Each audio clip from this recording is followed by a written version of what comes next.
Brian Wesley's mentioned. Hello, welcome to the All Things Borough podcast. This is a special episode. It's a Euro 2024 preview episode. And just because the season's finished, it's been a while since we've recorded, and I'm joined by Simon and Tom as normal. Good evening, gentlemen. How are you? I'm good, thank you. Been a while since we've last recorded, but it's nice to be back. Nice to talk some football Yeah, again. it's been a long time. How's uni going? I know you've been really busy lately. I had my hand in recently for the year, so it all got quite busy, but all done now, and I'm moving back to Farnborough for the summer Sunday. So it's nice to get it back going again. Where did you have your hand in? I hope you asked permission first. Simon, I know. It's best not to say anything. Simon, how are you? Yeah. I'm very well, thank you. Yeah, nice to be back recording. As I'll echo Tom Sports, it's nice to chat about football with some like-minded people for an hour or so. It's always good. Gets get a few things off my chest as usual. Most weeks, right. All good. Yeah, it's a big chest as well. Big chest and a big belly. Yeah, I was going to say not as big as my belly, but anyway, we won't go on to that. I'm on a strict diet as usual of kebabs, chips, and chips. Yeah. Yeah, exactly. Yeah, I should say as well, just before we carry on, this episode is sponsored by Tratec Solutions. All Things Borough podcast is proudly sponsored by Tratec Consulting, not Solutions. Tratec takes your business visions and turns them into innovative reality. Right. Yes, very good, Tom. Well done. Nice little vision there of the shirt. If it came up, when you start talking, it tends to go to the person talking rather than the actual things. Yeah. No. We're on a multi-screen. So we're all in it. Multi-screen. He's been since what he's you been away see is what you can see is what everyone on YouTube is going to see. Lovely. So yeah, well done, Jack. Yeah, he's been practicing his techiness while we've been on our break. That's why he's got his glasses on. So we should say as well that we are joined by a special guest, Jack McGauley, all the way from Ireland. Yeah. How are you, Jack? I'm very good, thank you.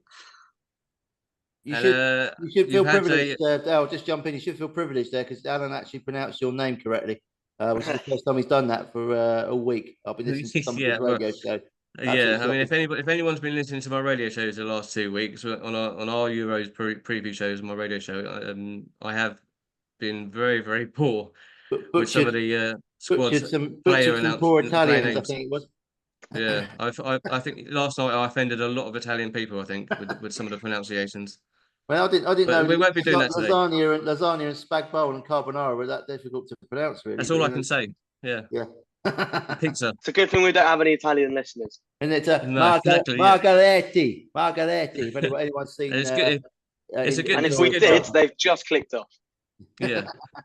And it's a good job we're not going to be talking about any of the other squads. We're only going to be talking. So tonight we are going to be talking about the England squad, and we are going to be talking about the Farnborough signings and re-signings. But first, we're going to be talking to Jack because Jack, you've had a pretty eventful couple of weeks. Yeah.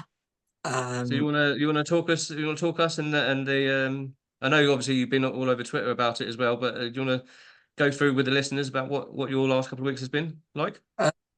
So 2 weeks ago, 2 weeks ago, I had a cup final match and we lost 4-3 sadly, but I knew there was going to be a few scouts from around Ireland, and my dad got a phone call the day after, and my God, sorry.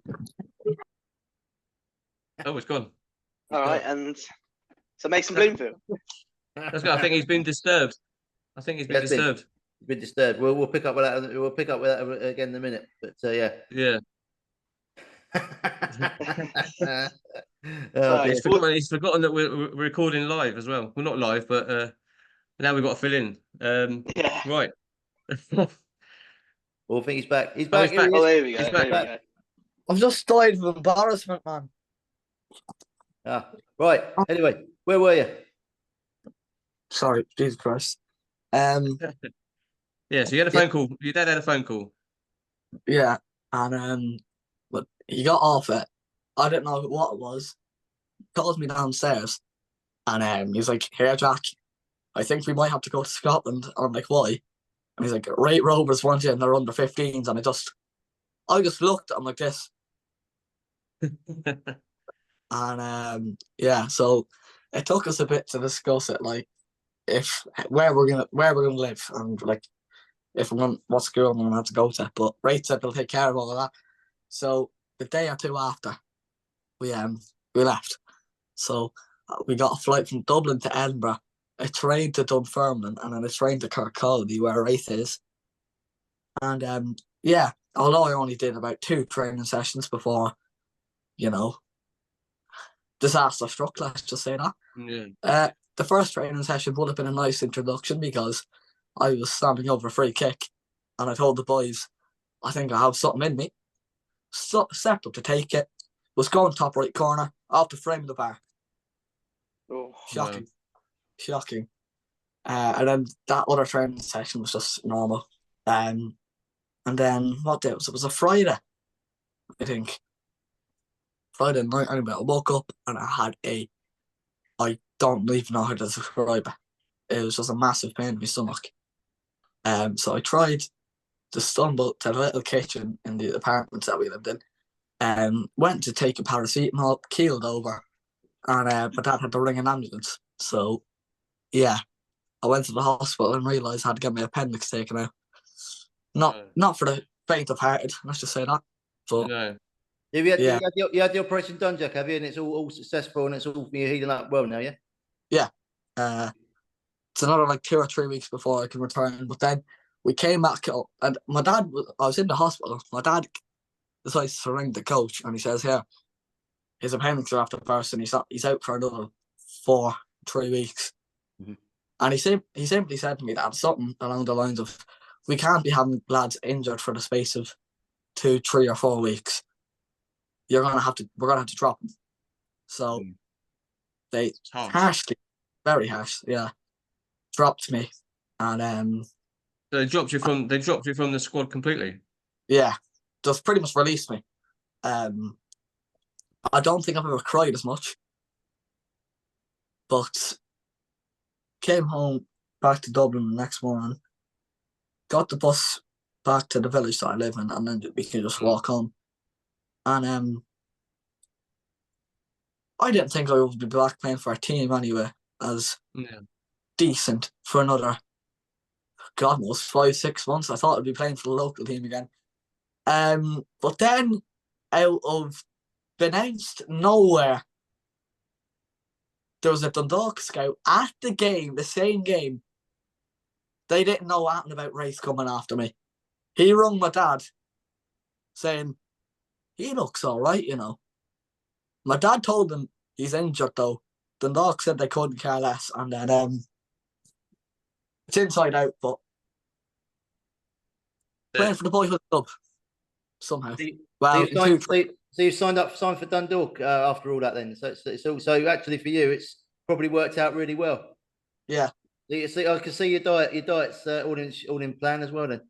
Yeah, we got salt and chili chicken, and then we put a bit of it on a pizza. So it's probably going to be nice. Is that all off the club menu? Is it? No, it's from my fridge. Happy. Well, I'm like I say, all of us at the podcast are really happy that it's actually worked out well for you, because it's every boy and man, even my dreams. I still dream about it now, even though I'm 43. But we still we'll dream about playing football, even for a professional or a really decent semi-professional club. So when you get released, it's everybody's worst nightmare, isn't it? And especially after only 2 weeks as well, with a couple of sessions, it was. It must have been a real gut wrencher for you, but I'm glad it's worked out. There for you, and you're back. Are you back home in Ireland where you're comfortable as well, and you've probably landed a bit of a result, haven't you, in the end? Yeah, you're at a team that you love as well. Yeah, goes for most weeks I can get there anyway. Yeah. Sadly, they're bottom of the league, so they could probably do with someone like me commanding that midfield. But we'll good 2 or 3 years in the future. Well, you never know though. If they have a exodus of players, if they get relegated, then you might be find yourself in the first team quicker than you think. So you never know. Maybe, It might be a blessing. But he might have to. Well, at 15 years old, he might have to wait at least a couple of years. Blood and Murray, if they're good enough, mate, you know, that's what Ferguson always said, isn't it? Yeah, well, I don't think he ever brought a 15-year-old into the first team squad, did he? How old was Giggsy when he made his debut? About 16, 17, was he? No, it must have been about 17 or 18, Rooney was 15 when he made his debut for Everton, wasn't he? 16, yeah. No, I think he was 15 years and 3 days, wasn't he? No, I think it was 16. 16. Oh, he got another year, Jack. Anyway, sorry, mate. I raised grapes and dashed him in a minute. Yeah, yeah. Well, it's like Simon said, it's really good that that you're on the mend, you're healthy, and you actually got the move that you really wanted anyway. Yeah. To be at the club that you love and you support. Yeah, there is one bad side about having to leave Scotland. Sadly, if John McGinn scores a 90+6 piss missile in front of the Germany fans to win the game, I will not be experiencing what happened to Ireland during Italia 90. I can say that. Yeah. Ray Houghton's chip, wasn't it? That Ray Houghton's chip, I think, wasn't it, against Italy? Yeah, it was against Italy. Yeah. Never forget that. Well, one thing that I'll never forget that. I wasn't born, Jesus. No, you weren't. Yeah, you weren't even alive. No. 20 years, maybe if I was born 20 years earlier, maybe, yeah, but. Yeah, that's Italia 90 was probably my first tournament that I remember watching, and it was amazing. Everyone goes back to it now and think how brilliant it was. Like the music, you had like Pavarotti doing the song Nessun Dorma. That's what he wrote for that one, and then you had the BBC coverage was decent back then, and he had he had it all going on. And then you had the Germany game in the semi-final. We had Gaza missing it by I mean, you're not going to describe the whole tournament, are you? I thought that's what we were doing. I thought this was a nostalgic look at Euros and World Cups. Yeah, but limit it. I'll stop there then. I was getting well waxed lyrical there, remembering it was the good old days. I had a tear in my eye as I was talking. We can pick that up a little bit later on with what our favourite memories are. But first of all, we're going to go back onto we're going to start with Farnborough, because we've made some signings. We've made some re-signings, some returning players. I've got it written down here. Not that I need to write them down, but so the players that have re-signed are Jack Turner. I think we all knew that was going to happen. Joe Haig, we already knew from when he signed for us last season.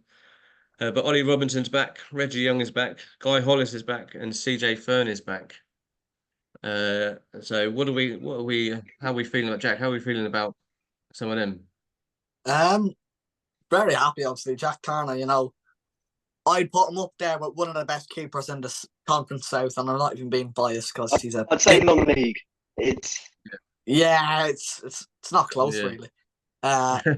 His beautiful face every time he saves the ball. DJ Fern, Mr. Farnborough himself. Also, delight to have him back. Guy Hollis. I don't think, no nonsense. He's hard as nails in my eyes. Mess with him. He's like the Farnborough's version of Scott Brown back when he played for Celtic. Yeah. Don't matter. And then probably my favourite of all of them, Joe Haig. Hagermeister. The absolute GOAT. Yeah. Love the It's man. good. It's good. I think the one I was really happy with was Guy Hollis, because I think since he came in last season, we were a completely different team. I think that's an important thing to highlight is the re-signings. But now there's just a lot of defensive structure again.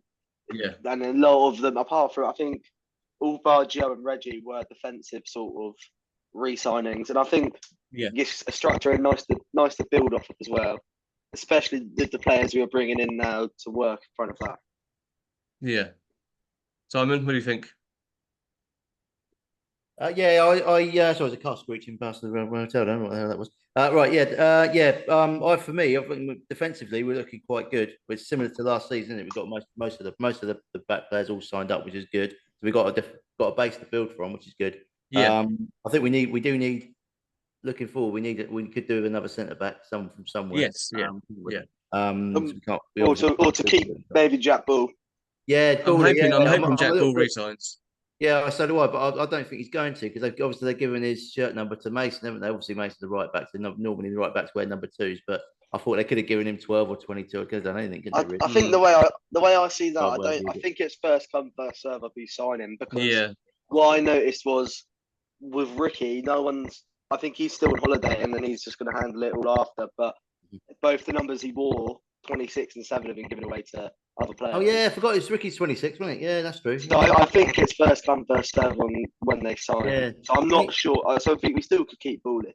What's your view on Mason wearing 26 then? 'Cause I think that's the wasn't that. It was because his kid was born on the 26th.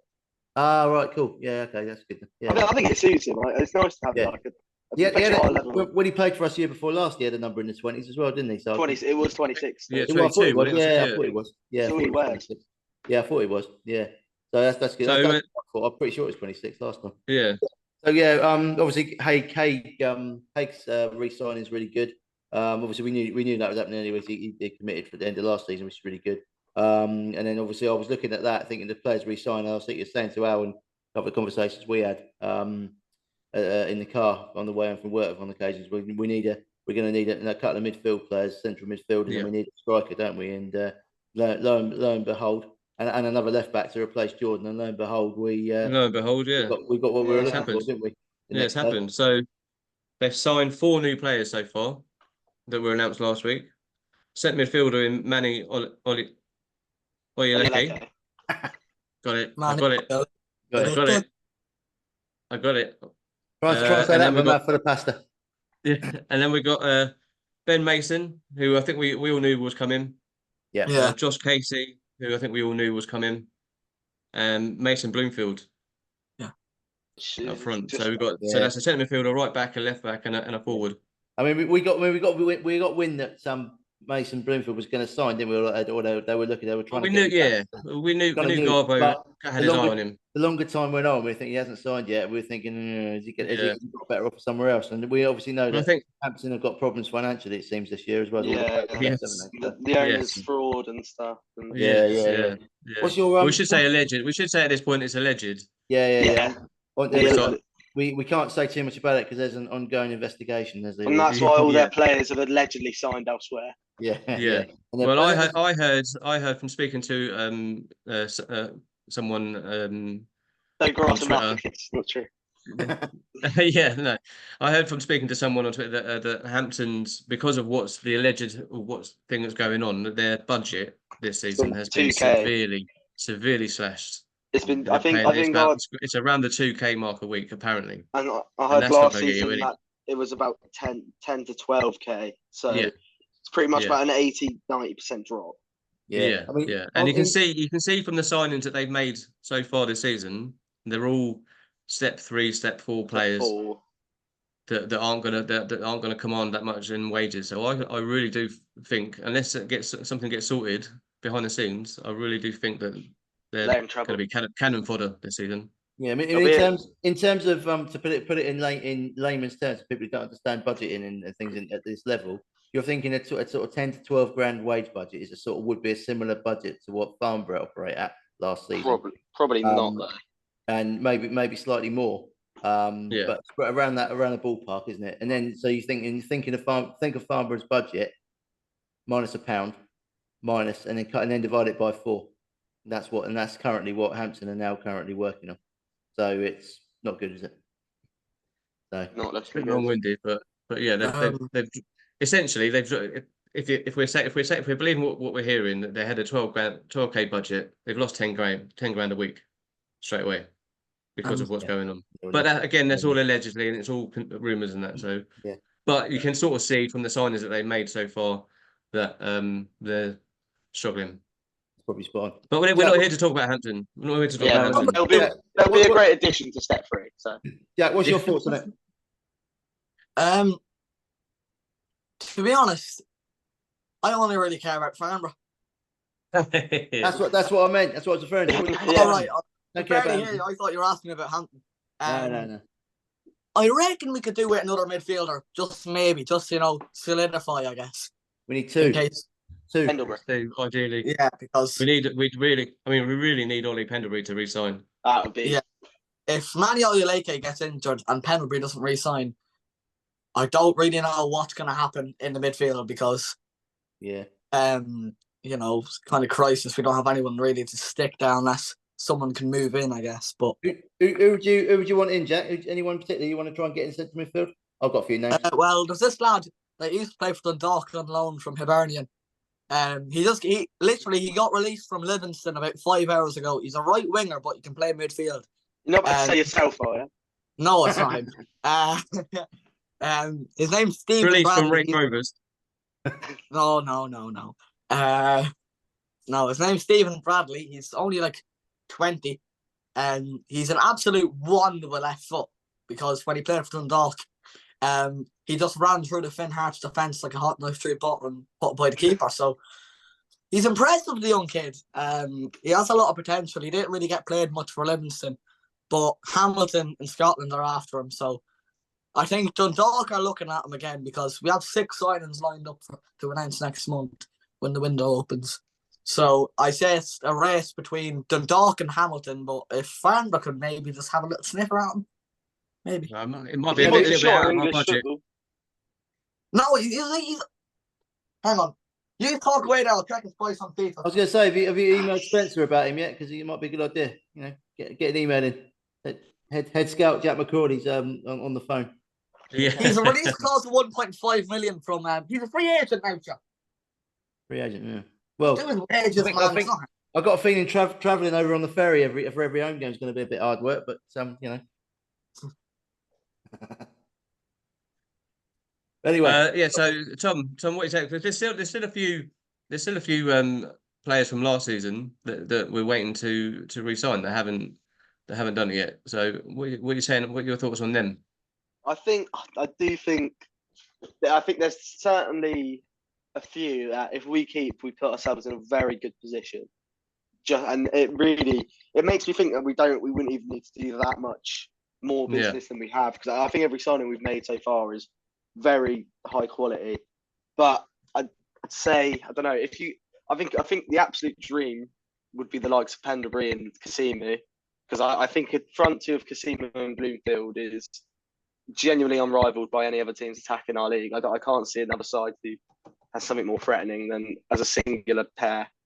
But I think, yeah, maybe some of the wingers. I think it's just where the bit of the depth is lacking. Look, Slim. Yeah, well, we're still waiting Matthews on Lewis. Yeah, Ricky. Has he been released? Has Miller been released? He got released. I think if I remember right, on the awards night, he told me that, I believe, but I can't trust my memory that night for certain reasons. Yeah, So it was a bit of a heavy night, wasn't it? Yeah, there's a lot of water in What about what's his name? I forget his name. I sent it back. Pruti. Oh yeah. Well, I'm not sure. I think he's been sniffed around by a lot of clubs. Apparently, I think he will be. I think somebody, I forget who mentioned it, said he got offered double what we offered him at a club from our league, which my mind then leads to Eastbourne. It's going to be Eastbourne then, isn't it? Yeah, but I think he'd be another. I think in terms of like the dream would be the likes of him, Pendlebury and Hish, and I'd say Ricky as well. But it all depends. Salim as well. I think in terms of who we have got and kept, I'm really looking forward to seeing Joe Hay and Mason Bloomfield specifically together. I think they're going to suit each other well, and I think there's a lot of sort of combinations we could make with the sort of signings we could and players we could keep. Think about how they'll interact. Yeah, I think we do need another striker, Simon. Do you agree? We need Casimir to re-sign, don't we? Like I said, if we get, Casimir's not signed yet. He's been on holiday. I think he's still on holiday now. Yeah. So hopefully, I thought we had. I don't know why, but I thought we had an agreement with both him and. I thought there was. Yeah, I thought there was as well. I thought Pruti as well. I thought we had an agreement, but they might have. You know, it depends if the players wants the more money somewhere else. Then they might have to rethink it. But also another name that I was thinking about was. This is mainly due to older shots pre-season that they've had so far. Is Jonathan Page? Yes, yeah. Obviously, he was he was on their books training with them a lot last Towards season. the end of the last He season, never wasn't it? didn't get any football, and it's a bit of a shame. I think Garbo said in our interview with him that they offered him back at Farnborough to try and get him there, but he wanted to go Aldershot, or his agent negotiated a deal with Aldershot, but he didn't get any games, which is pointless in being there really. So Yeah. hopefully now hopefully we should be fit now and raring to go. Hopefully we can look at him. He must be thinking the same as Bloomfield. You know, I was playing my best football at Farnborough. Bloomfield's done the sensible thing and come back. I think that's what Hisham thinks as Yeah, well. yeah, Yeah. exactly. Hish has obviously played his best football there. I can't imagine anyone would not to be harsh. And if you're listening, Hish, sorry about this, but I don't know why anyone would touch him at the moment either, because he's injured quite a lot. He hasn't scored that many goals. It's the same as No, he only got the Miller, one isn't it? goal last season, didn't he? Yeah, it's the same as Miller as well. Enjoyed. He didn't score any goals, or he got one, didn't he? So that might actually work in our favour, rather than having a player like what happened with Pavey and then Bloomfield before that. Score a load of goals and loads of top clubs start sniffing around, and we end up losing them. So that actually might do us a favour, to be fair, because we know their quality. Yeah, exactly. We know what we've got, and Exactly. other clubs don't. Exactly. Other clubs will look at it and think, well, we look at his record. Is that we won't take a chance? They're going to be taking a chance, and they'll probably rather go for someone possibly older and with a bit more of a proven record. Hopefully that might stand us a good stead. I wouldn't mind seeing Miller back. I think Miller could. I think he's one of those players. Once he scores a few goals, his confidence level will go up, and he'll be more willing to try a few things and do a lot better. Jack, what you got to say on that one? I agree with most of your things there. Obviously, I think most of us wish we could see Haidi Gandor play one more match in a Farnborough shirt, because he was our equivalent to Erling Haaland.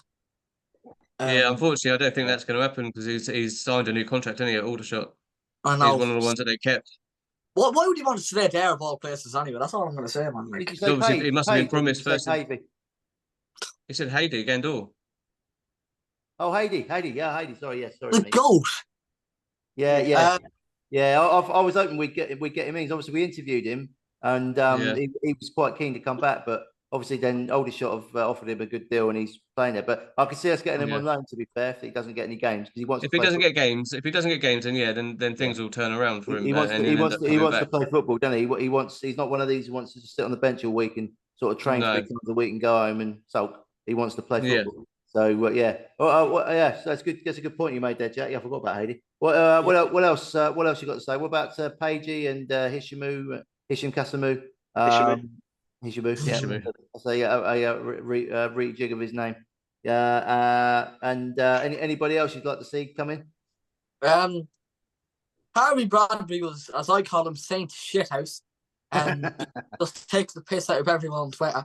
So I love the man. I asked him, does he want to go play for Dundalk? And because we could do with a striker that shit houses. And he never replied back to me, sadly. So Harvey, well, I'll get on to that. He follows me. He's going to have an Waterloo. You're right, Jack. He's a proper good laugh, and then he turned up at the end of the season do as well, which a lot of people which shows what a good lad he is, and also how everyone appreciated him when he was there. I think he got on well everybody. But I know he's signed for Havant and Waterloo, hasn't he? Who got relegated last season, so he's playing the league lower. I think that's a good signing for them as well. Yeah, he was scoring. I think you know what? It's one of those kind of really sensible transfers, isn't it? Because he's back now down where he lives.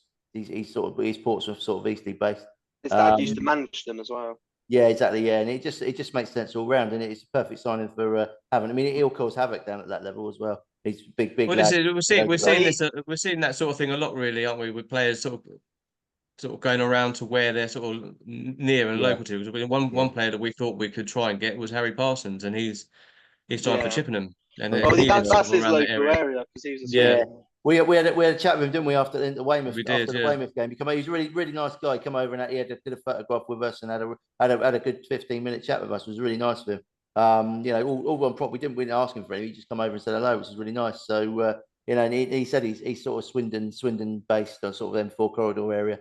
So he's Chippenham's again. It's a sensible move for him, really. Yeah, exactly. Yeah, if he was to come to us, then it would have to be some good money for him to travel. Yeah, he did say as well. He was hoping that Spencer would speak to him and maybe get him in. But obviously, he may well have done, but he might have got a better offer at Chippenham.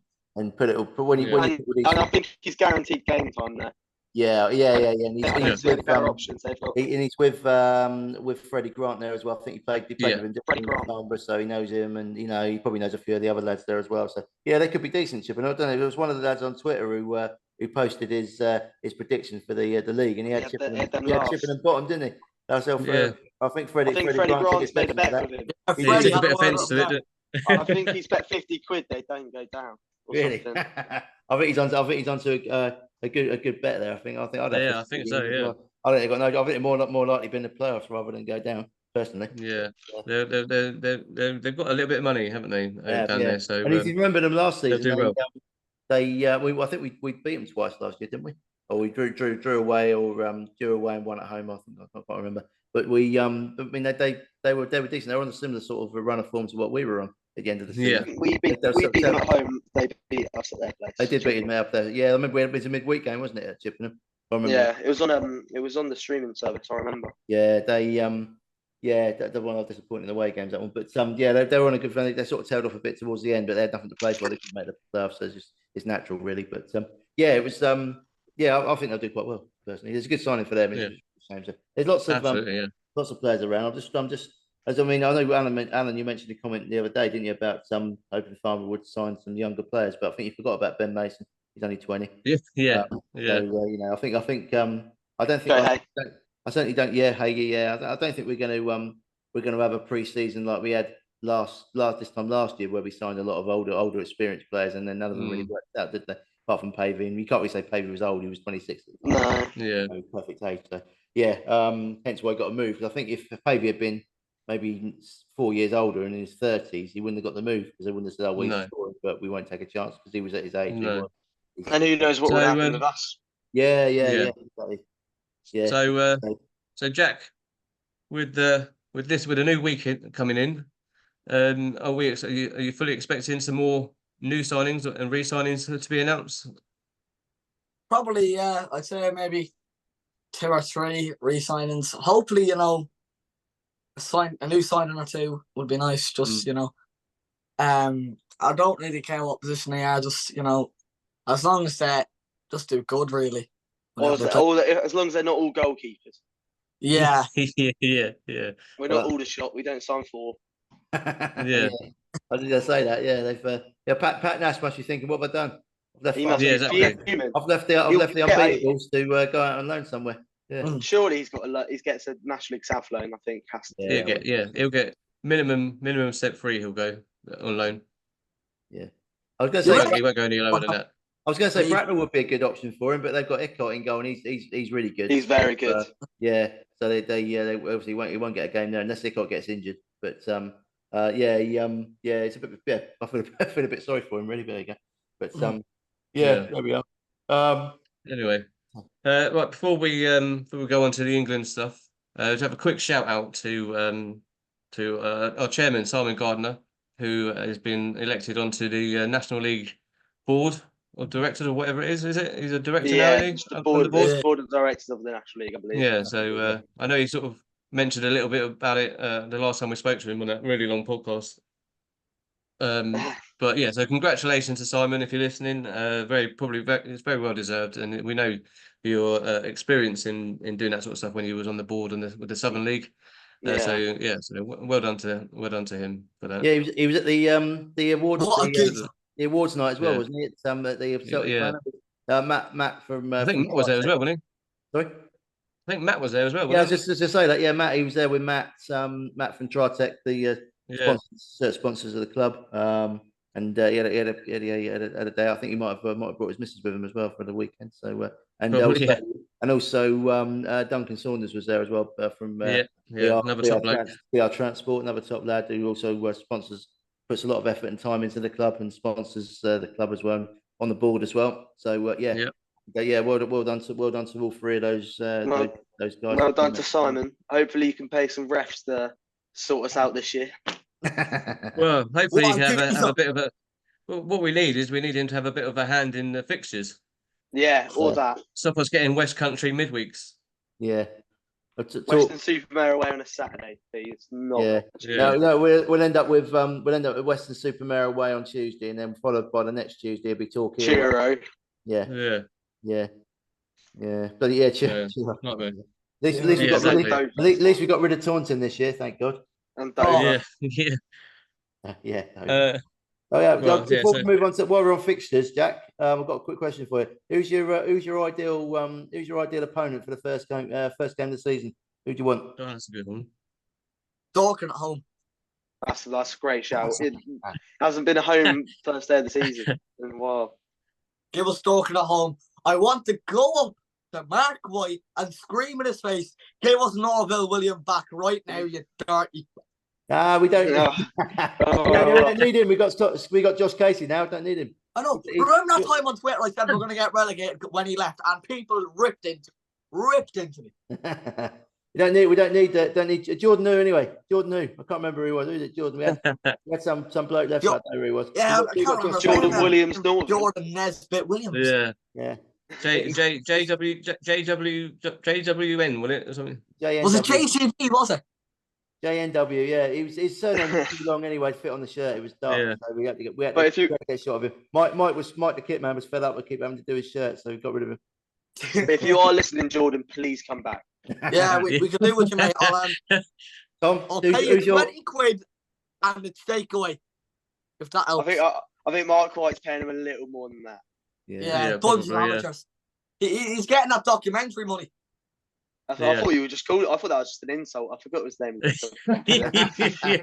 It sounds much more naturally insulting out with your accent. It does.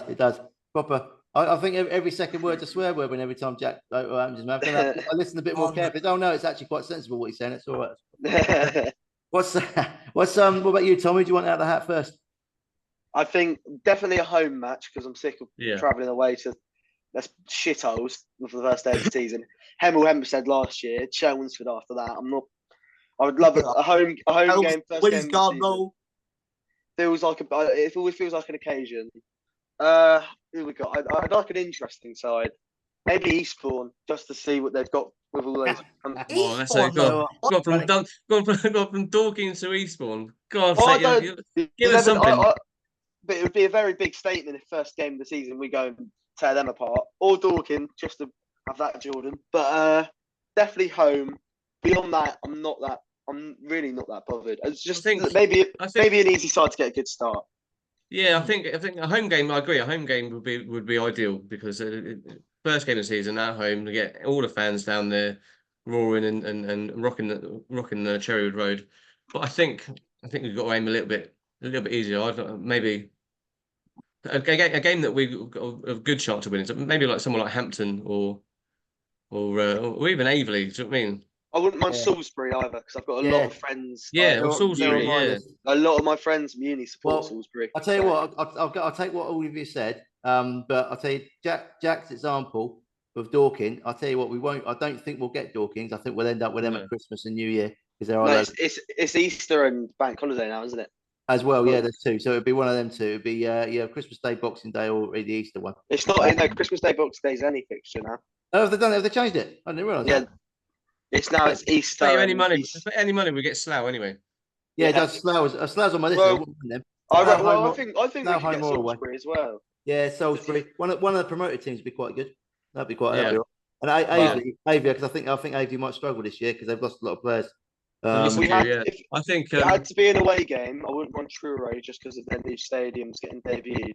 Yeah, I'll tell you what. I'll task our podcast leader with a little with something to do this evening. Maybe you can put a post out asking the fans who they want, and after they listen to the episode, we'll get a little poll going and see who wants what. Yeah, can do. Yeah, yeah, we can do that. I think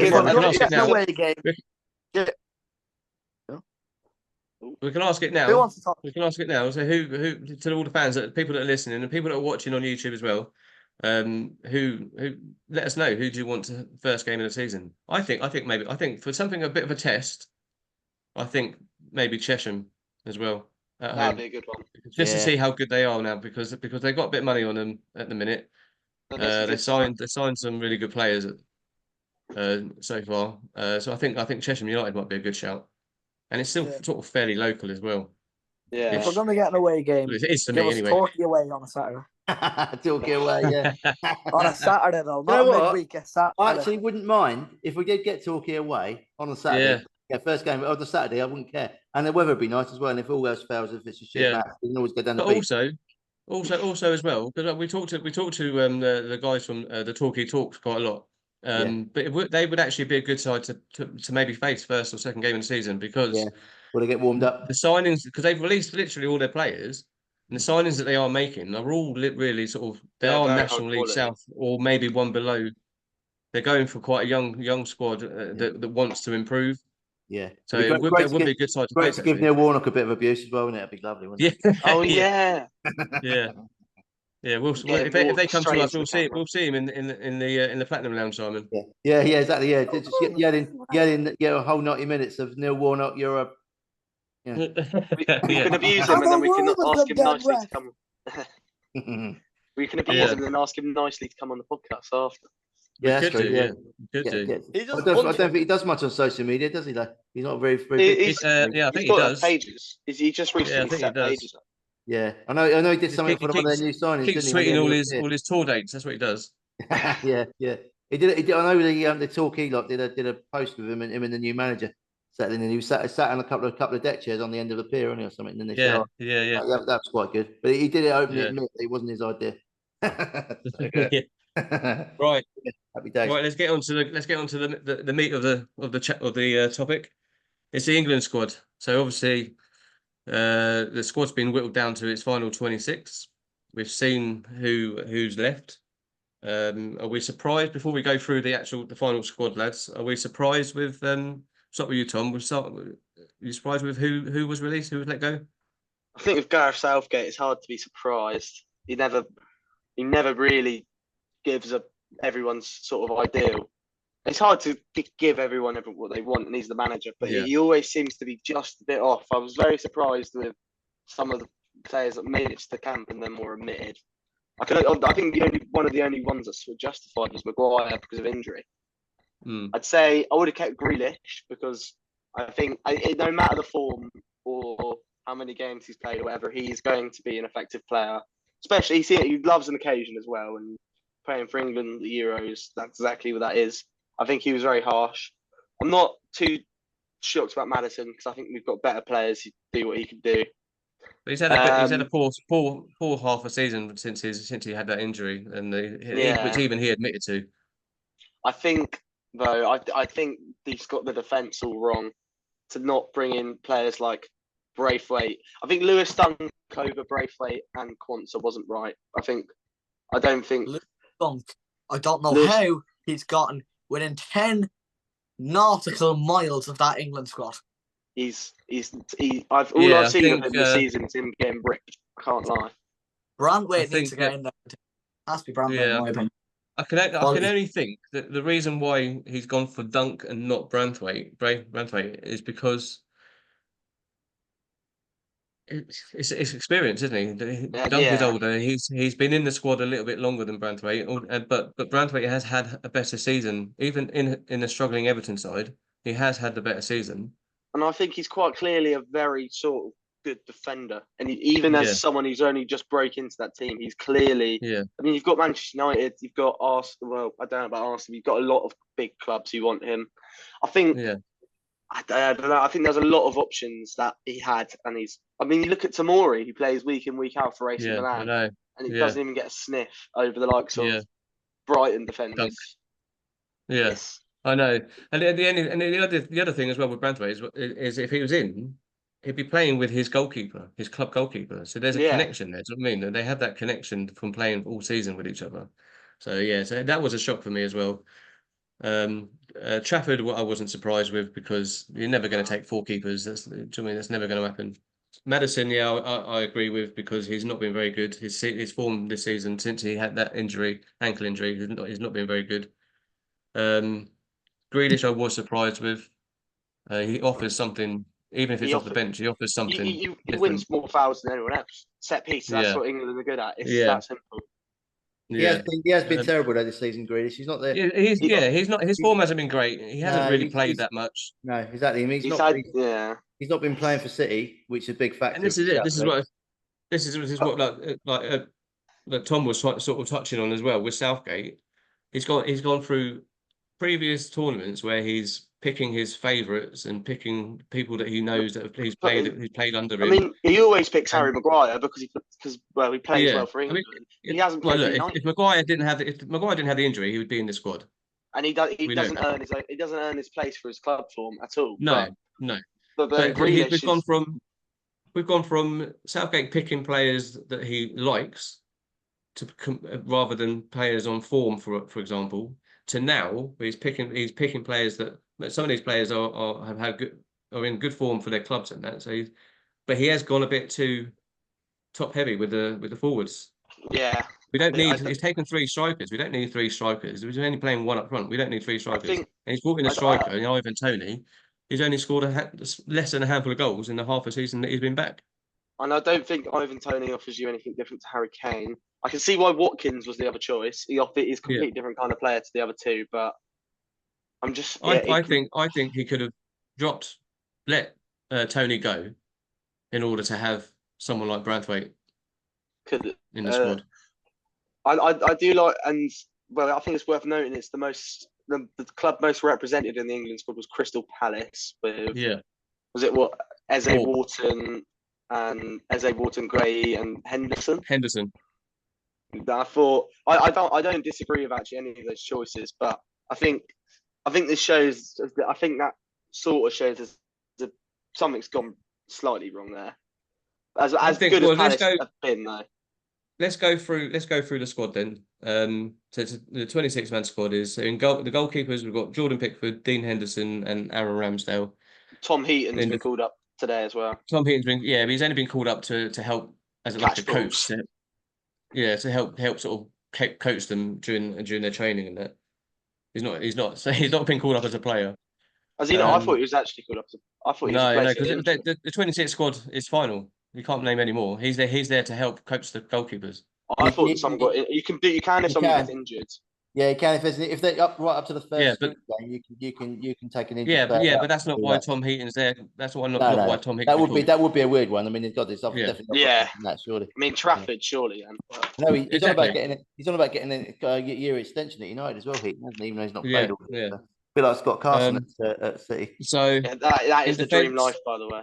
Yeah. So the defenders are obviously Lewis Dunk, Joe Gomez, Mark Gahey, Ezri Konsa, Luke Shaw, John Stones, Kieran Trippier, Kyle Walker. And in the midfielders, we've got Trent Alexander-Arnold, who really is a fullback, Conor Gallagher, Kobe Mainoo, Declan Rice, and Adam Wharton. And in the forwards, you've got Jude Bellingham, Jared Bowen, Eberechi Eze, Phil Foden, Anthony Gordon, Harry Kane, Cole Palmer, Bukayo Saka, Ivan Toney, and Ollie Watkins. I think that the one thing I'll say this as well. The one player that I thought could have been selected was Butland, Jack Butland over at Rangers. Yeah, he's been very good for Rangers. Yeah, I think it's the same story. Jack shaking his head. This is Jack. There we go. Was that Jack? You don't like him because he's played for the wrong side of Glasgow. Is that what? What was that, Jack? Sorry. No, I think he's had a really good season for Rangers. Fair enough, it's not the Premier League, but I think he deserved to be in the squad over Dean Henderson, especially. I don't know. I think Dean Henderson has been good, and I think he's been more consistently in the squad as well. But then I think you look at James Trafford as well, who's performed. Yeah. I think goalkeeper, because you've got Pickford and Ramsdale, it's going to be. Ramsdale's another one. Ramsdale's another one. He's not really played that many games for Arsenal. I mean, Ray has been the preferred choice at Arsenal. So where's Aaron? Is Aaron performed much better? Is Aaron third choice keeper then?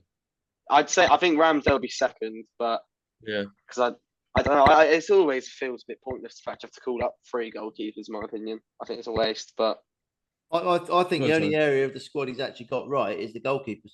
That's it. for me. I think you should have took Branthwaite instead of Dunk because I think Branthwaite, and I think there's an argument to take Conser as well because they're going to be the future of England's defence. I think going forward. But I didn't mind the three strikers thing. I didn't mind that because you've got the extra 2 places. So what do? Do you either take an extra goalkeeper and then add another midfield player who's never going to get a game, or do you take a striker who might actually? The actual midfield area is where we're light as well. But well, it's only going to be playing two. Really. Well, if you consider Trent and Eze as both midfield, well, if you look at the list and you look at the people he didn't select, I mean, there's people like probably Rashford. I think was the one player I think he probably should have brought. Even though he's been out of form, but I think Rashford should have gone as well. Yeah, I do. And Henderson was another one, but I didn't think he was. I mean, again, eventually you just got to put time on these people and think, you know what? Are you going to be around for the next World Cup? No. So Calvin Phillips as well. So he's been poor. I mean, he's just been well out of form, hasn't he? You know, there's been a few like that. But fair play to Southgate. He has done what he said he was going to do, and he's actually picked players on form pretty much. I mean, it's taken him what 3 or 4 tournaments to do it, but yeah. Well, he didn't pick Sterling either, did he? So that says it all. No, that's always a good thing. No, well, yes and no. I don't mind him, to be fair, but I mean, I know you're not too happy about Luke Shaw going either, are you? But I think he didn't have any options. I said he's going to play. He'll play the second group game. He'll play the. I said to you, and I said last night on our radio show, Jack. We'll come on to you in a sec. But I said to you the other day, a fit Luke Shaw goes and starts over Trippier at left back all day. But you have to bear in mind he hasn't played a single minute of football since February. No. He might say now that he's really close to getting back to playing football, but he's probably only trained properly for 4 to 6 weeks. Yeah, do you know what? Can't expect him to play 90 minutes. The thing is, Southgate was in a bit of a no-win situation there because he could have. What I think he really wanted to do, he wanted to take Shaw and Chilwell, but they're both injured. And Chilwell's injured. I don't think Chilwell is injured anymore. No, Chilwell's not injured. He did play for Chelsea. I don't think he's had a consistent enough run of games. And when he did play for England, then neither is Shaw. Shaw hasn't played since February. But when Chilwell last played for England, he didn't have a very good game, did he? As well, I think. No. But I think he couldn't. Southgate couldn't take. He was one or two things. He couldn't take Shaw and Chilwell because they're both injured. And everyone said, "Well, we haven't got a fit left back." They're not playing Trippier over there. But then again, he couldn't take any of them. He takes one, and we still haven't got a fit left back. Yeah, but then again, he could have gone the other way and not taken any of them, and everyone was saying, "Well, we haven't got a left back." I think I'd rather he didn't take any of them. Yeah, but I think Luke, he must have had a conversation with Luke Shaw and said, we'll talk about it. We'll talk about when we do another episode after a couple of games. We'll talk about it, and I'll be proven right because Shaw will play in that second group game, and he'll be injured after 10 minutes because his hamstring will go again. Who did we consider another left back option then? Joe Gomez, like you said. Oh God, he's terrible now. Yeah, Simon doesn't like Joe Gomez. I wouldn't have taken him either. You know what? Simon, would you have taken Levi Colwill? No, because he's injured. But I'd have taken Chilwell and Shaw, and not had Gomez. Because I think you've got all these players. Oh, they always say this. He's a utility player. He's but a utility player generally at my level of football, which is Sunday League, generally means you're rubbish everywhere. So you know what I mean. It's just. Where's it pushing it, Simon? Which doesn't directly translate. If we're 1-0 up in the game and we want to shore things up, the last thing Southgate's going to do is bring Joe Gomez on. I can tell you that now because I just don't think he's good enough. I'd rather him taking Shaw and Chilwell and thought right, we'll pick we'll pick whoever's fitter for the first game and go from there. And it probably would have been Chilwell, and he'd have done it. He'd have done all right. He's got loads about him. No, I'd have also taken Reece James as well instead of Alexander-Arnold. I'd have done that. I was surprised Reece James wasn't. He's the best right back we've got. He's the best right back in England. I think that is an awful shout. Even Carl Walker did an interview the other day saying that, didn't he? He said he's the best right back. He is. Yeah. And he might not have played a lot of games, but with all the training he's done, he's fit. He's ready to go. I just thought Southgate in defensive areas, he's got a problem because a lot of them have been injured for a lot of the season, and he had to take Shaw because there was no other option for him really. So, I think if you exclude Alexander-Arnold, then that is probably the worst decision. I don't think there's a more technically gifted player. Yeah, but he can't defend though, can he? He's supposed to be a right back. But he played midfield. You've got Kyle Walker. He would though. He won't really. He'll play. He played midfield against Who's I we would beat 3-0? again though. See, And he I played would, excellently. I would rather have Kobe Manu playing in midfield. In Oh. fact, we'll have. I've got a question to raise with you guys in a minute, but I would rather play Bellingham in that role with Rice personally. And My midfield would be Bellingham, Alexander-Arnold, Rice. I think. I don't think you leave anything like to be had in that midfield of those. Well, I three. think we can see. Yeah, but I Rice, think we can see from the. Go on, Jack. Rice, Bellingham, and Mane.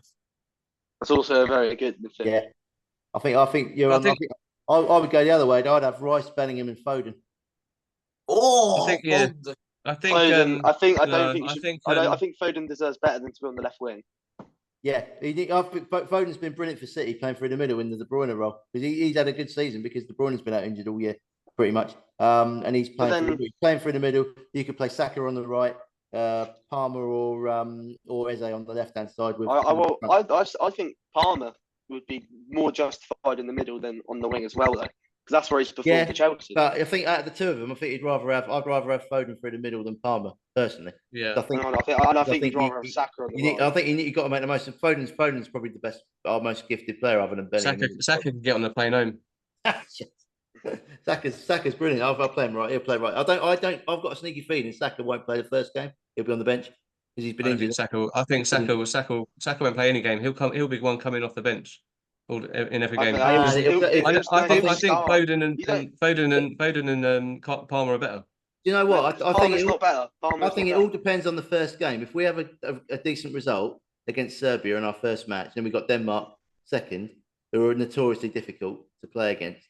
I think if we've lost against Serbia, you'll see the likes of Shaw playing. Saka will be in. You know, he might even play Watkins from the left, possibly, or Eze will come on the left. He'll play all sorts. He'll change a lot. It depends. And It also depends on what. Won't make too many changes.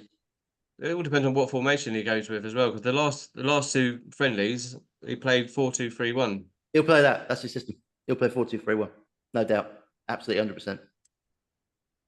He won't play three. I think personally, a lot of teams should be looking at the three at the back, but really, I think we should. Yeah. I think that. Yeah. I think we should be as well. I think if 3-4-3 works. If we were serious, we could have a back three that had Branthwaite, Stones, and Walker, which has worked. I mean, that has worked. Alexander-Arnold on the right hand side as well, just going forward. So and then he's relieved of defensive duties, and he's in his area. Yeah, Saka just in front of him. Again, if we have a bad result in the first match, if we've got like a 0-0 or 1-1 or something, a bit disappointing. That might change. You could do that against Denmark. It would certainly throw a few teams off because you'd have not teams who wouldn't expect it, and you'd have Alexander-Arnold pinging crosses in all the time from the right hand side. Yeah, that Shaw down the left because he's really good getting forward as well. I think it suits most of the only area till his hamstring goes. Yeah. I think it suits. Anyway. Suits a lot of players, Jack, but we haven't got a defensive player in there with Rice. That's the only issue. You'd have to have Manu in, but anyway. Anyway, yeah, shut up. Run over. Jack, so from looking from the outside as a Irishman, what's your take on this England squad? And you can't say you'd call up Shane Long. I would. No, look. Southgate, I think, has definitely he's got a few right, but he's also got a few wrong. How in the name of Jesus is Lewis Dunk in that team? I'll never know. I don't know either. I don't know why, as a Hibernian man, I don't know why Butland's not even been called up. That pains me to say, even because he plays for Rangers, but I think he should have been even brought. But rather than that, it's mostly fine. I think Alexander-Arnold, in my opinion, works better as a midfielder. Much better, I think. Yeah, seeing him play against wasn't Iceland. Who he was playing against the other time? Yeah, the 3-0 win. Yeah, Bosnia. Yeah. He scored a lovely goal that game as well. Yeah, I think he works better as a midfielder. I agree with you, Jack. International level, I think defensively he'll get found out. Because the international, you might play people. They always think, international level, it's not as good as the Premier League, but he's not got Van Dijk next to him anyway. You can say that. And you've also at the international level, all the players are much more technically better. generally. Yeah. So that Neil will find him out. He'll get done. So yeah. Anyway, sorry, Jack, cut off you. What else you got to say? Unless they play for Ireland, man.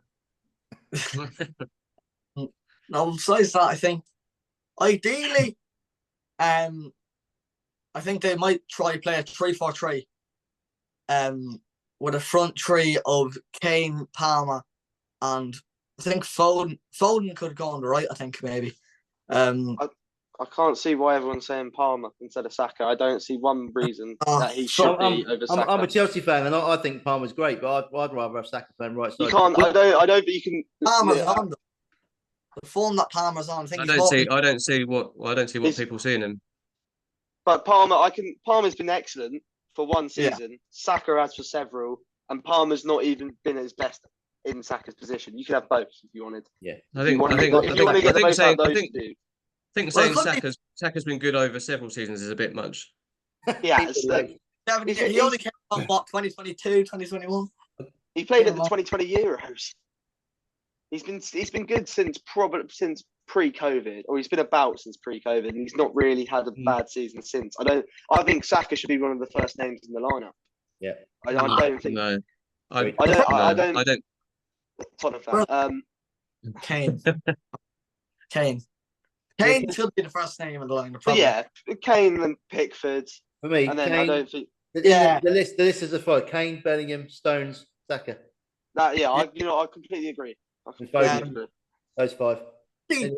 Everybody else, and Rice probably is a six there. And Rice, I'd say though.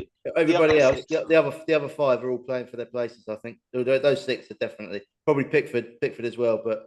Pickford, but if Pickford made a mistake, I wouldn't even make problems. If you look though, saying that, if you've got that list of 7 people all through the spine of the team, pretty much, is probably why England have been so successful, because you can name them. Walker is probably another one as well being in the team for me. There's 8 there. There's 8 players on who could literally, you could write down and say, right, they're in the team. The other 3 places who are sort of you're moving. And then beyond that, there are so many players that have justified a spot. You can't just justify dropping a Saka or a Stone. Look at Mainu. There's definitely you look at Wharton as well. He's been like Busquets this season. There's always a player in there at these tournaments that always surprises, isn't it? I think Wharton might be that person. I think so. Wharton definitely will be. Especially if we're doing well, and we're maybe we're like we're 2 up against Denmark with 15 minutes to go. Now I can see Southgate bringing him on. Getting him on. I think he's the first sort of English midfielder we've ever had that it will be very good at exactly what he does. I think he's the closest thing we've ever seen to like a deep midfielder with that much composure and like technical ability. I think Rice is excellent, but he's probably one of the best in the world. Say top 2 in the world in his position, I'd say. But he's been good going forward though, hasn't he? Because if you put Wharton on, that free Rice up, he can get forward, and that's what he's been doing for us. I completely agree.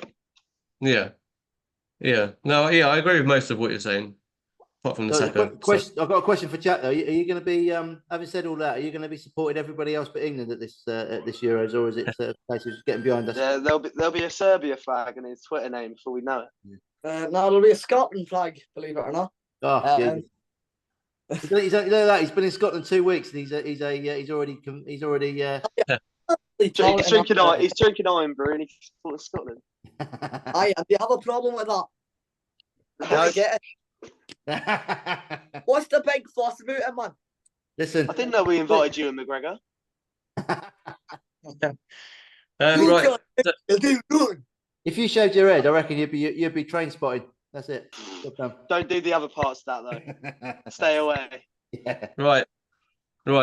So before we come on to, I'm going to ask you all who your final is going to be competed between. But firstly, I want to ask you all, and keep it brief as well, Simon. England have been labelled as favourites for the tournament. Do you think? I can see Simon shaking his head already, so I can see what his answer is going to be. Do you think that there's any sort of justification in that? Do you think that's deserved? No. There you go. Brief. Nice and brief. Good one. Next. I could have predicted that answer. I can't lie. Why, Jack? Why'd you say no so quickly? I I did my prediction thing on the Euro 2024 app. I put Scotland to beat England in the final. John McGinn 90+8 into the top right corner. I'm going to be drinking brilliant. England beers for the foreseeable future if that becomes a reality. So yeah, fingers crossed. That's Touch brilliant. wood. I'll tell you now, Jack. I'll tell never you get now, into Jack. betting. Never get into betting. I'll tell you now, Yeah. Jack. Jack, yeah, listen to this. Yeah. If Yeah. that comes true, if that happens, you can host this podcast for the season. Well, you've heard it here first. You've heard it first. If John McGinn scores a winner in the 98th minute against England in the final, I this is my podcast now.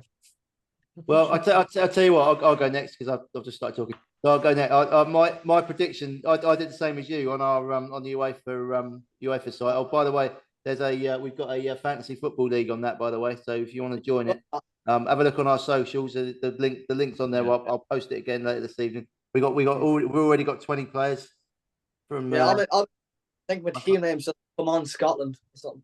Yeah, well, Yeah. I can tell you my prediction for Scotland is I don't think they'll get out of the group. So, I think they'll have 3 fun games in Germany and a nice flight home. Yeah. Robert's taken out training.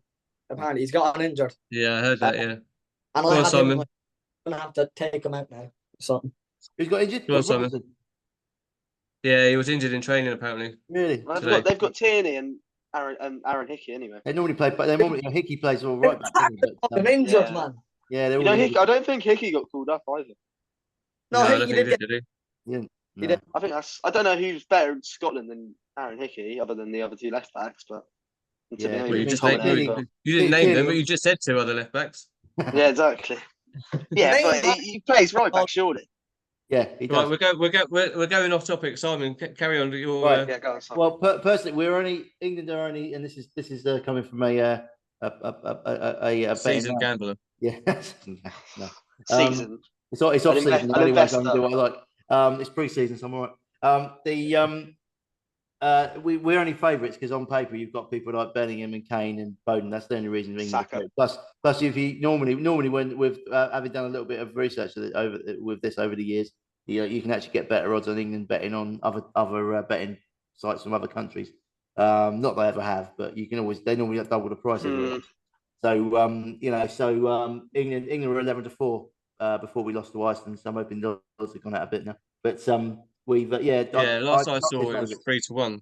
Yeah, it was after that. 11-4 before, and I think we're a bit skinny to be fair. But if you look at it, all of the teams that are going to do well, which are teams, my personal favourites would be Portugal and Germany, and then you've got teams like Holland.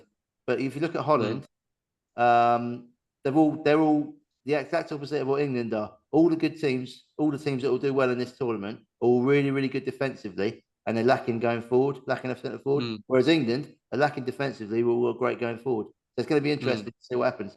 Yeah. I think Southgate personally, he should. That's why I prefer a midfield of having Rice, Bellingham, and Foden, is because I think our best form of defence at this tournament is going to be attack, and we should go for teams. Yeah.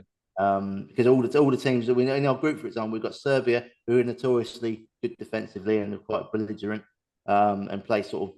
Well, I wouldn't. But all these lesser nations that we're going to be coming against are all going to be defensively They're going to be solid. They're all going to be sitting 11 men behind. They're going to let us have the ball. Yeah, eight or nine behind the ball, and we'd to break us down. You know what I mean? They'll all be happy with a 0-0, won't they? And our group's a bit like that. We've got Serbia, Denmark and Slovakia. I mean, they're all well known for being decent defensively. So it's going to be quite tough. So I really think we should just go at teams, and just try and get a goal, because we're the exact opposite of most of the good teams. If you look at the Dutch, they've got a really good defence, but again, centre forwards where they've got Memphis Depay and Wedgehorse has made the squad. I mean, come on. Wedgehorse. Wedgehorse. Sounds like a character out of Harry Potter. Germany are probably going to go with Havertz up front, who's not really a centre forward. Yeah. I don't think you can say that after his end of season form. He scored a lot. I was watching him at Chelsea. Not but under for Arteta, Arsenal, the last half of the season for Arsenal, he's been on top form. Unreal. And that's coming from a Spurs fan. He ain't. He's not a 20-goal season striker though. Let's be honest. And then you've got Italy, great, always good defensively, but again, they always used to have back in me, I Well, go. I'm talking about Italian 90 now. You got people like Scalacci come through, and he was there. He was there forward. You had Paolo Rossi before that in the previous tournament. They've always had somebody to bang him. Del Piero, players like that. But this season, I don't really think they have got anybody. I don't think Immobile, Chiesa. Yeah, I don't. I'm just going to check. I don't think he's made their squad. Immobile hasn't. I don't think so. Let's have a look. Yeah, Federico That's Chiesa. criminal if he hasn't made that squad. No, he hasn't made it. So they're forwards. I mean, they got the one I do like is Federico Chiesa. He's really good at Juve. Yeah. He's a good player. He had a very good Euros last time. Raspadori is a good player, but he's not a centre forward. He's more of a number 10. Scamacca in as well. Scamacca would be the one. But again, you look at him at West Ham, and he didn't exactly set the world on fire, did he? So I'm just thinking, he's done quite well for. He's done well for. What is that? Tom, you can't put that on there, Tom. Take that off, you idiot. Say that off. You can't put that on there. That's better. Right, so, look, guys. I'm conscious of time. Listen, I'm conscious of time, and Simon's gone off on another tangent. I did do a bit of that. We digressed from what I asked. I'm going to mute myself for the rest of the episode now. There's punishment. So what I want now is what I want. What you think is going to be the final? Who are going to make the final two? Tom. I'll say heart and head. I'll go heart. It would be France, and then I'll back Germany. As much as I don't think they're in their pomp like they were 10 years ago when they won the World Cup, I still think there's a bit of something about their squad. I'll go and France. I think France probably should be the favourites, as much as I can see why England are, and I think it's justified. And England and France should be the top two.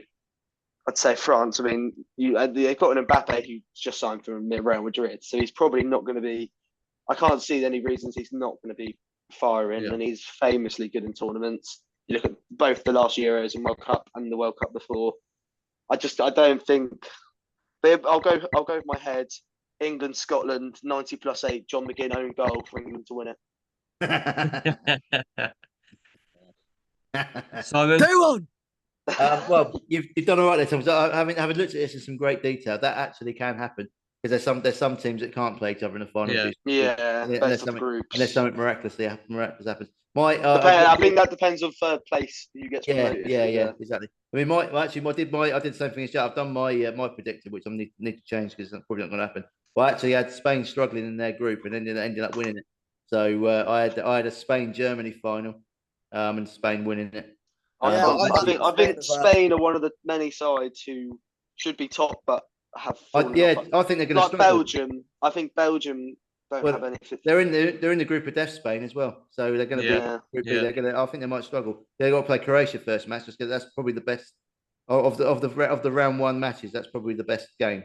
I think Croatia could turn them over, or they might at least get a draw, which could be interesting. But I went for Spain, but I also think Portugal have got a really good chance as well. So. I think they've got a really well-rounded squad now compared to the last few. I think if you had semi-finals of say England, Portugal, Germany, Spain, I don't think you could argue with that really. Obviously, I'm missing out France there, but I mean France are due a bad tournament, aren't they? Yeah. I don't know. Jack, what about you? I know you said earlier about Scotland, England, but have you had any other sort of thoughts about the final? Who's going to make the final? Spain probably. Yeah. I think they're a good side. I did like you guys. I did that that team predictor thing on the app. Yeah. And I had a Germany-France final. Personally, I can't see anything past France. I think France should be favourites. They're far too strong. You look at every position. I think they've got a world-class player. I think they're strong everywhere. What do you think goalkeeper? You think they're strong? I don't know. I'm not sure about Moynihan is good. He's good. I'm not sure. I think he might be their weak link, personally. Moynihan is very good, and their French goalie's not bad either. I think Germany are probably going to be there or thereabouts, but I think they can make the final. I think they're probably a dark horse. I don't. in this Yeah, I tournament. don't think they've got as good of a squad as they have had previously. But No. I'm more confident in them sort of for that reason. I think with Nagelsmann, I think he's a good coach that he'll get something out of what he's got there. Yeah, And he's and he's done a sort of similar thing that Southgate's done, is he's picked sort of players within their own country and players that have been playing really well recently, especially some of the some players from what was it, Leverkusen and Dortmund and yeah. so he's picked some form players, I think they're due a some good surprises as tournament. well. In the opposite way to France, due a bad one. I think you look. I mean, last Euros, round of 16 lost to England. Before that, they lost in the groups of the 2018 World Cup. They had 2016 Euros, and I know they didn't get far, but I don't remember what happened to them the last World Cup. They're due a good tournament. They're due a good tournament. It's been 10 years since they've had a good one. They won that, so yeah. Got a quick question for you guys. Got another one. It's coming to my head. What's of all the players that are now picked, and so I know we know the squads are all finalised. Who's pick? Just what you each just to pick one or two players that you think are ones to look out for, and ones maybe not household names. You can't be picking up people like it's not like Bellingham. Yeah, I can't pick Mbappe. But is there any players you looking forward to seeing that maybe not on the world stage yet, but might be after the tournament? Maybe get a big move to the Premier League or elsewhere. Or Saudi Arabia. I think I've not really sort of studied the group set. I can't really remember, but I'm looking forward to seeing Wharton have a go. I'm looking forward to Wharton. I think when he comes on, he'll be good. I think. What about you, Jack? Anyone particular other than John McGinn? Not Lyndon Dykes either. He's not even in the squad. Is he not? No, he got injured. He's out. Got injured, didn't he? Shanklin's gone for Scotland. He's injured as well. I'll tell you what, Jack. You got to hit something on there. Shankland. I've got him in my Euros fantasy team. I know he supposedly had an injury, but that's been played down a bit. Same with Robertson. But Shankland, he scored a lot of goals in the last couple of seasons. Was it for Hearts? Yeah. I think he scored the other night against Finland. I think he's one to look at as well because he's young and he's good. No, he doesn't really score much for Scotland, to be honest. So yeah, it's odd one, but like he's not that striker you're gonna rely on. Like if you're Steve Clark, you're thinking, "Here's my first choice striker," because it used to be Dykes, but he's injured. So I'd say his first choice might have to be Shankland, and he doesn't really perform much for Scotland. So maybe I mean, he got a goal the other night against Finland, so that's gonna give him a lot of confidence going in. And it remains to be seen whether his injury today is serious or not. Yeah. There's a video of John McGinn doing a dance in Germany, which is arguably the greatest thing to grace my eyeballs. I've seen that. Yeah, that was bloody hilarious. Besides that, no. To be honest, all I'm wishing is just Ireland qualify for Euros because 28. Isn't England and Ireland hosting 2028? So you haven't got to worry about that, Jack. Yeah. I'm going to say Xavi Simons, who's really good for Leipzig. I think he's going to have a big part to play for the Netherlands. And then I'm trying to. I'll mention Wharton as well.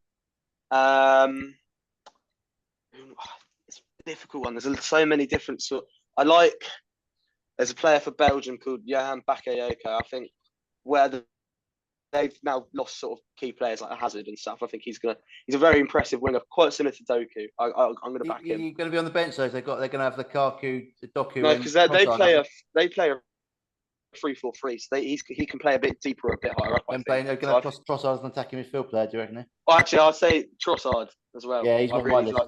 Trossard's going to be very because he's had a very good season for Arsenal goal scoring wise. My two that I'd like are I've got to try and pronounce it now. Kvaratskhelia, is it from? Kvashelia. That's him. Yeah, I can never pronounce it. He could be off. He might not have that big a tournament. Sorry. He'll impress him when he plays though. Yeah, he'll play from the left when he. Because it was really historic because he was the one who got them their first qualification for a Euros. Yeah. And from the Germans, I like Florian Wirtz as well. He was one. He was one I had of mine. Just off Yeah, he's going to be good. Season. He's probably not he's more of a household name, probably already, but I think you might look at someone like Nicholas Füllkrug up front for Germany. Yeah, he's very, very close to scoring a lot in that Champions League. Yeah, he's good, and also you got Patrick Schleck. Patrick Schleck. He had a very good tournament last time. Yeah, he got a lot of goals. He got 5. He got his top tournament goal scorer jointly with someone, wasn't he? And he could have a good tournament. But again, a lot of these players I've mentioned, like the Georgia and Czechia, they are or formerly Czech Republic. They may not get past the group, so they might only see him for 3 games, unfortunately. You could say the same for Szoboszlai in Hungary. Yeah, Szoboszlai. Yeah, he plays a really important role for them. Yeah, he's another good player. Yeah, so yeah, they're some of mine, but so they're sort of not sort of household names as such, really. But they're not on the. They're just sort of those ones are all they're sort of just outside the radar. Next level down sort of players. Yeah, push on to being world class. But certainly, the Georgian player is going to be off. He's a good player. I watched a bit of Italian football, and he does look really good. He's actually had a bit of an off season this year. Actually, he was better last season, but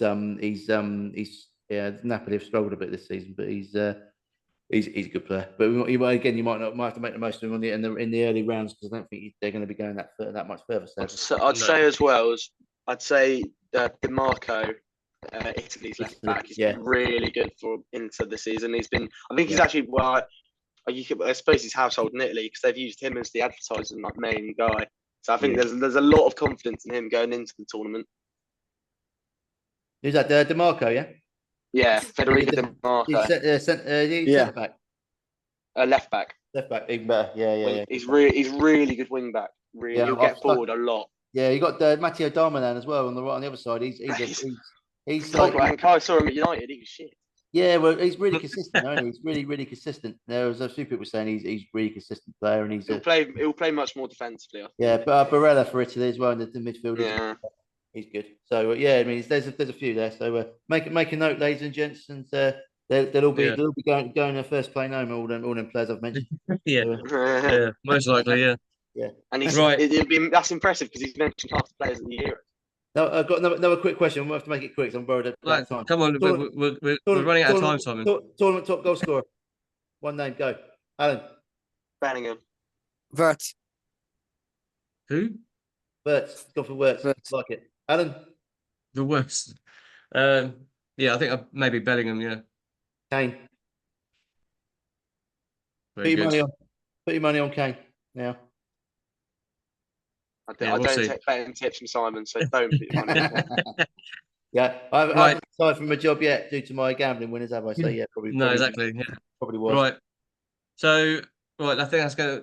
We've gone on for quite a while, so we're gonna end it there, guys. So, thanks for coming on. Thanks for coming in, Jack, and chatting with us. Hope everything goes well with your recovery. And thank you, mate. And you start kicking off really well with Dundalk. Is it the under 15s you're going to be with? Yeah, I think it's 16s maybe actually. Oh, fair enough. Perfect. Yeah. So I hope that goes well for you, mate, and keep in touch with your progress as well. I'll sign you up as manager in 2 years. Play with the bigger boys. Play with the bigger boys. Boys, say good night. Good night, guys. Yeah, good night. Thank you for listening. We'll be back again soon, hopefully. Hopefully, yeah. Good night, ladies, gentlemen, cats and dogs, and people alike. And John McGinn. And John McGinn. Exactly. Right, so that leads me to say that this episode has been sponsored by Chartec Consulting. Chartec takes your business visions and turns them into innovative reality. For more information, visit chartecconsulting.co.uk. And that's a good night from me, and we will be back very soon with another episode.